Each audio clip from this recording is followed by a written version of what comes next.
Dito kay Wawa yan. Hello, kay Wawa yan. Kaya ni Wawa. Oh. Oh, sus, ang crying princess.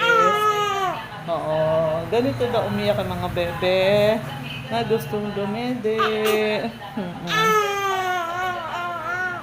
Papaling-paling ng bunganga, ganun.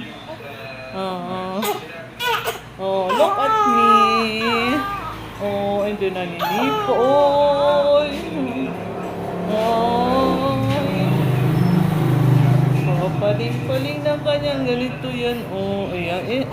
Hinahabol niya. So, gutom. Yan, nagbe-breakfast pa ang mother niya.